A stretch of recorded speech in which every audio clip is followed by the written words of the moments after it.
Hello friends, welcome to wings एक उड़ान। Students, आज हम प्रोबेबिलिटी के कुछ इंपॉर्टेंट एमसीक्यूज कर रहे हैं। बिना देरी किए हुए स्टार्ट करते हैं। सबसे पहला एमसीक्यू है हमारे पास, a ticket is drawn at random for the tickets numbered 1 to 10। यानी कि हमें कुछ, हमारे पास 10 टिकट्स हैं, सबके ऊपर नंबर्स लिखे हुए हैं 1 से लेकर 10 तक। आपको प्रोबेबिलिटी फाइंड करनी है कि कौन सी टिकट्स में के नंबर जो हैं वो या तो मल्टीपल ऑफ 2 होने चाहिए या मल्टीपल ऑफ 3 होने चाहिए। ठीक है, तो मल्टीपल ऑफ 2 में कौन कौन से आ जाएंगे? अगर मैं बात करूं मल्टीपल ऑफ 2 में, तो मेरे पास जो सेट बनता है उनका कौन कौन सा, 1 2 4 6 8 और 10। ठीक है, 1 से लेकर 10 तक जो नंबर हैं उनमें यही मल्टीपल ऑफ 2 होते हैं ना। उसके बाद अगर मैं बात करूं मल्टीपल ऑफ 3 की, तो मल्टीपल ऑफ 3 में मेरे पास कौन कौन से हो जाएंगे 1 से लेकर 10 तक के बीच में जो 3 के मल्टीपल हैं? 3 6 और 9। ठीक है, तो मल्टीपल ऑफ 2 ये वाले हो गए, मल्टीपल ऑफ 3 ये हो गए। अब मुझे निकालनी है प्रोबेबिलिटी। देखिए, प्रोबेबिलिटी आपको यही बोलते हैं ना, favourable outcomes divided by total number of outcomes. यही फार्मूला हम यूज करते हैं। ठीक है, तो इसमें भी यही करना है हमने। ठीक है, हमारे पास अगर मैं बात करूं यहां पे और है, और का मतलब होता है यूनियन। ठीक है, तो यहां पे जो भी फार्मूला लगेगा वो probability of A union B, probability of A union B ये बताता है probability of A plus probability of B minus probability of A intersection B. यानी कि हम प्रोबेबिलिटी ऑफ ए लेंगे प्लस बी लेंगे और इसमें से माइनस उस प्रोबेबिलिटी उन केसेस को करेंगे जो दोनों में क्या होती हैं, कॉमन होती हैं। बस इसी फार्मूले से ये क्वेश्चन भी निकल जाएगा। ठीक है, तो चलिए देखते हैं। हमारे पास प्रोबेबिलिटी जो है वो निकालनी है मल्टीपल ऑफ 3 की होनी चाहिए और मल्टीपल ऑफ 2 की होनी चाहिए। ठीक है, तो चलिए देखते हैं। यहां पे मैं अगर प्रोबेबिलिटी देखूं तो मेरे पास फेवरेबल कितने आउटकम्स हैं? फेवरेबल 5 हैं, तो ये होगा 5 अपॉन टोटल कितने हैं? 10 हैं।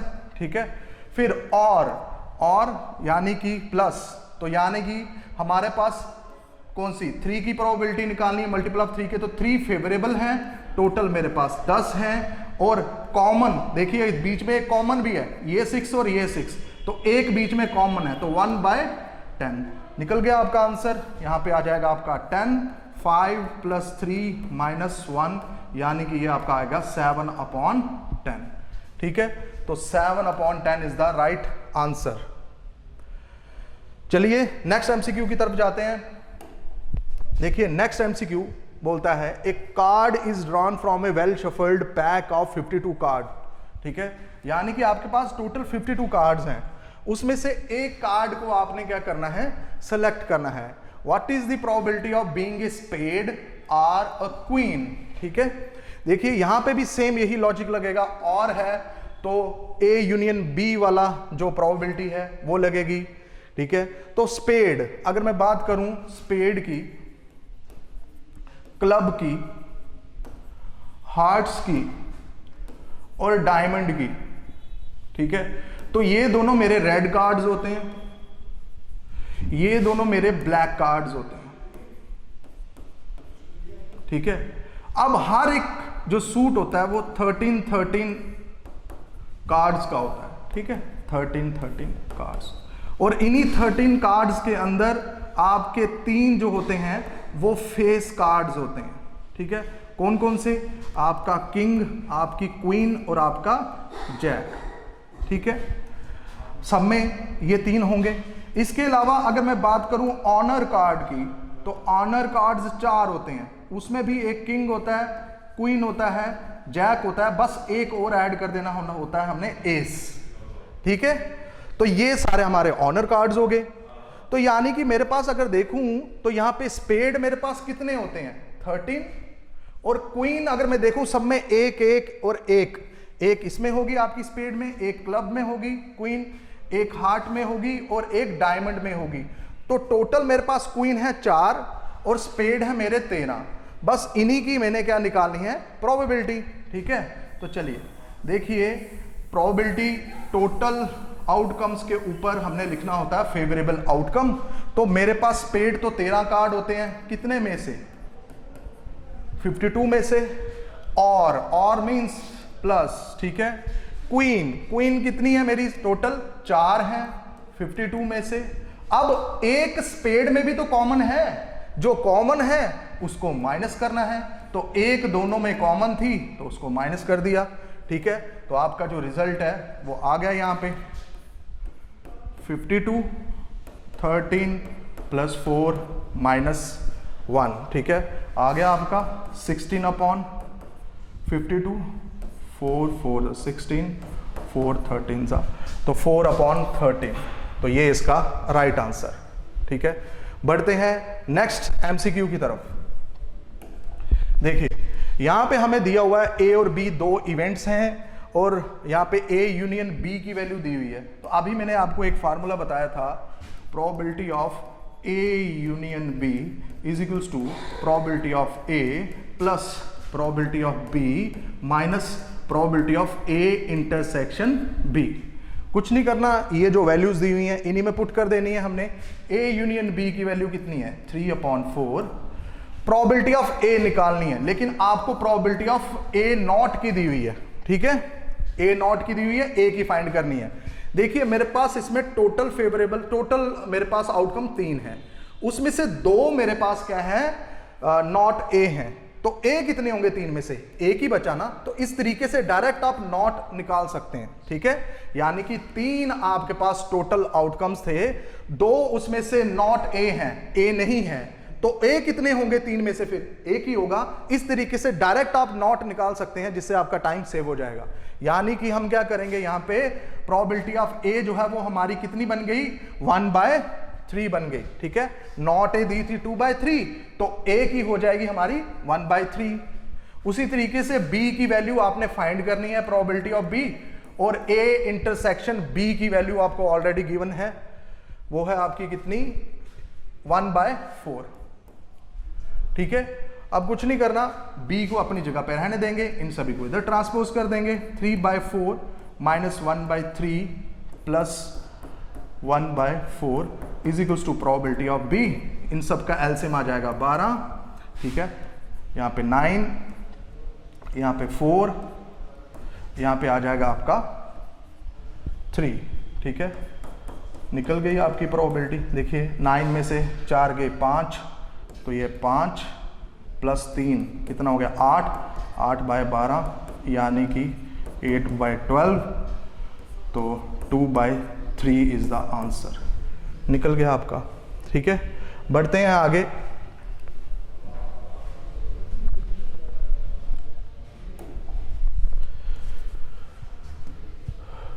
What is the probability that in a family of 4 children there will be at least 1 boy? आपको बताना है यहाँ पे कि प्रोबेबिलिटी बतानी है कि एक फैमिली के अंदर 4 चिल्ड्रन हैं, उसमें से कम एक बॉय होना चाहिए। देखिए 4 हैं, 4 बच्चे हैं, तो हर एक की प्रोबेबिलिटी क्या है कि वो या तो आइदर बॉय हो सकता है या वो गर्ल हो सकता है। यानी कि एक केस 2 होगा, दूसरे लड़के के लिए, दूसरे बच्चे के लिए भी 2 होंगे, तीसरे के लिए भी 2 होंगे, चौथे के लिए भी 2 उसके वेज होंगे, ठीक है। आइदर लड़की या लड़का होगा वो, ठीक है। 2 × 2 × 2 × 2, यानी कि मेरे पास टोटल जो आउटकम्स हैं वो कितने हैं? टोटल 16 है।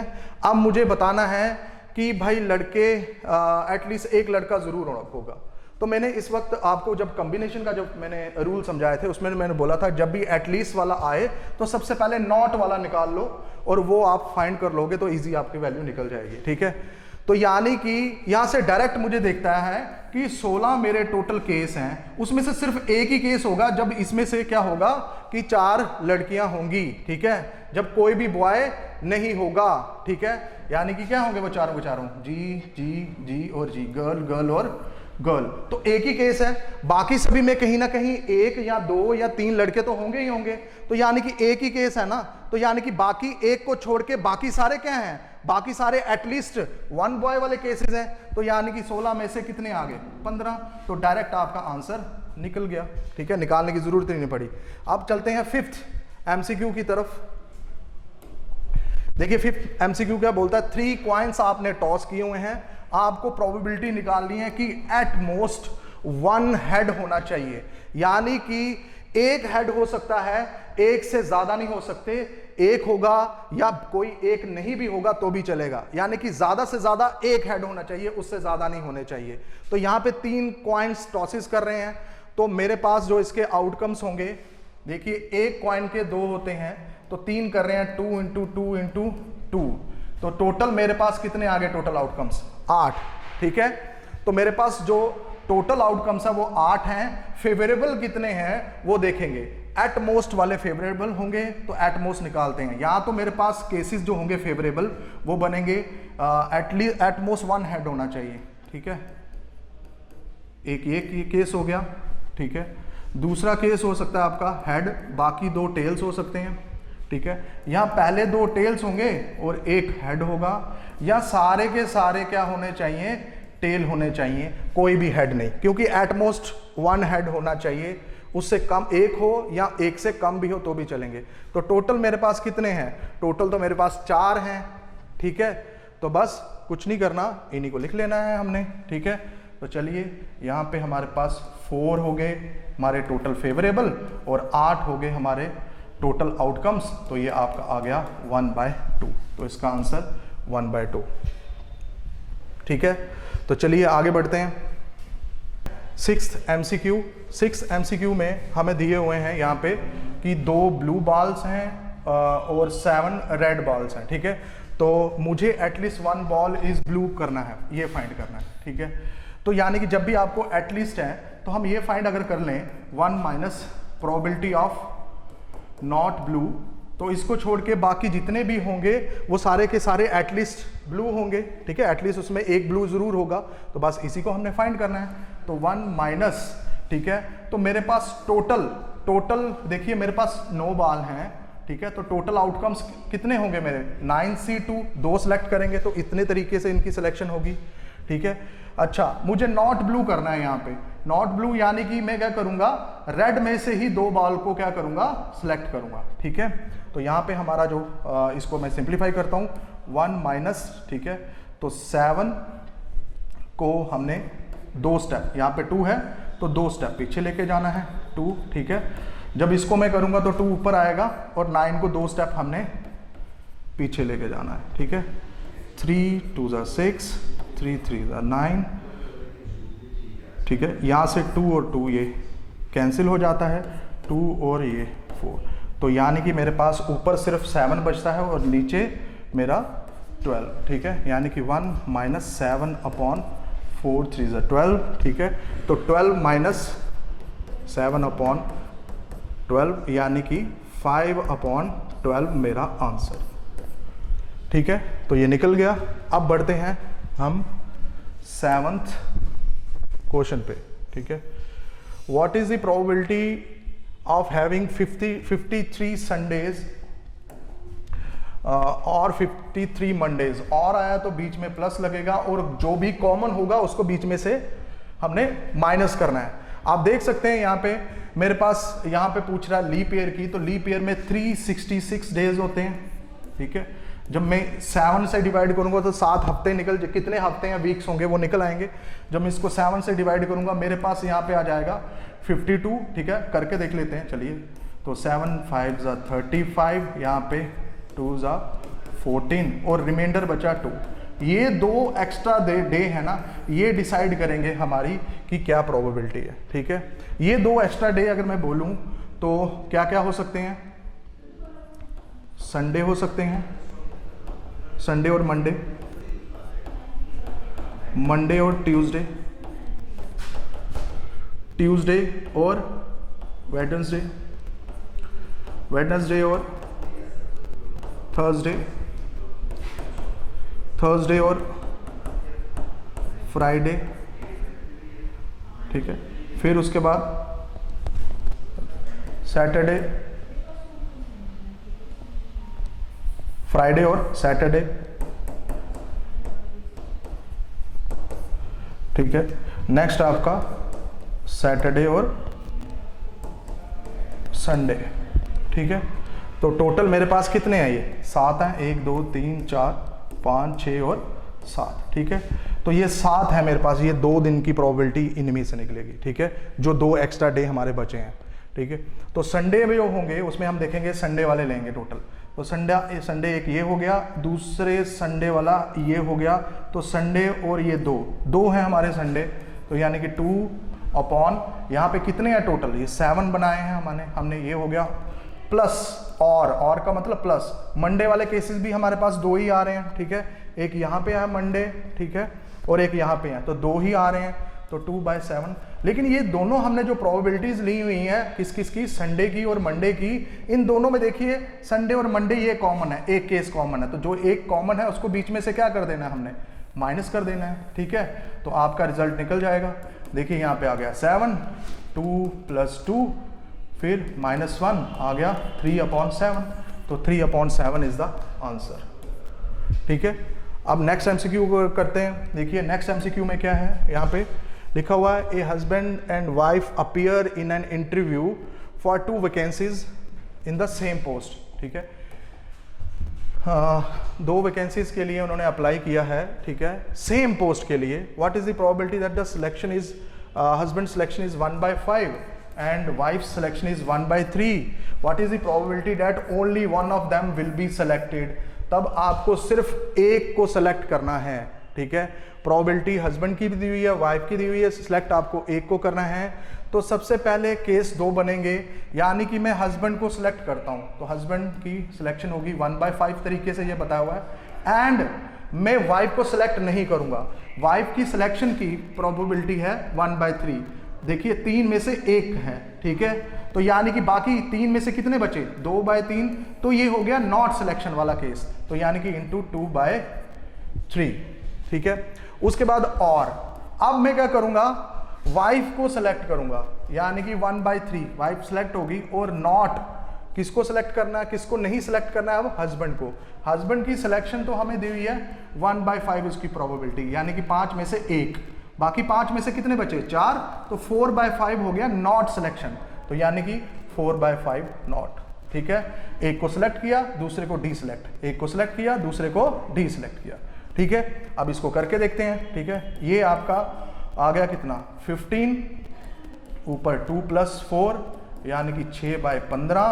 अब ये 3 से कटेगा, 3 2 ज़ा 3 5 ज़ा 2/5 इज द आंसर, ठीक है, हो गया ये। अब नेक्स्ट बढ़ते हैं 9th, ठीक है। अब यहाँ पे बच्चे ये जो क्वेश्चन 9th है ये आपके लिए है, आपको इसको करना है। सेम क्वेश्चन है, लगभग मिलता जुलता इसी तरीके का कॉन्सेप्ट है, लेकिन यहाँ पे मैं कुछ माइनर सी चेंज हो सकती है, वो आपको फाइंड करना है, तो इसलिए इसको आप करके देंगे और इसका आंसर मुझे कमेंट सेक्शन में चाहिए, जिसने भी ये वीडियो देखी है, ठीक है। अच्छा, यहाँ पे इस ऑप्शन को काट दीजिए, यहाँ पे लिख दीजिए 3/10, ठीक है। अब ये ऑप्शंस के मुताबिक आप इस क्वेश्चन को सॉल्व करेंगे, ठीक है, और अपना आंसर मुझे कमेंट सेक्शन में देंगे। अब बढ़ते हैं लास्ट क्वेश्चन पे।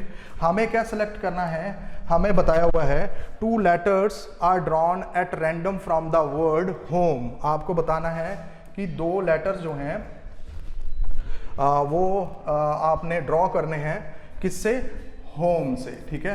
What is the probability that the both letters are vowels? आपको ये प्रोबेबिलिटी बतानी है कि दोनों लेटर्स जो आपने सेलेक्ट किए हैं वो क्या होने चाहिए, वॉवल्स होने चाहिए, ठीक है। तो देखिए वॉवल्स जो हैं वो हमने 2 सेलेक्ट करने हैं, तो वॉवल्स की सिलेक्शन जो है वो आप इस तरीके से भी कर सकते हैं, 2C2, ठीक है।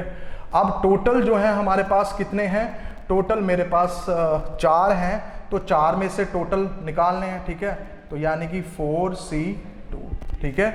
वॉवल्स तो 2 ही है ना, 2 में से 2 तरीके से निकलेगा वो।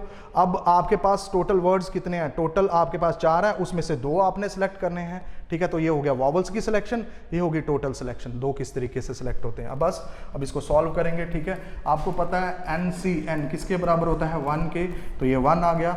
इसकी वैल्यू बच्चे आप लिख सकते हैं 4 × 3 और यहाँ पे 2, तो 2 ऊपर चला जाएगा, ठीक है आपका, तो यहाँ पे आएगा 4 × 3 यानी कि 1/6, ठीक है। तो इसका आंसर आ गया 1/6, ठीक है। तो ये थे हमारे इंपॉर्टेंट MCQs प्रोबेबिलिटी के। मिलते हैं नए लेक्चर में नए टॉपिक के साथ, तब तक के लिए इतना ही।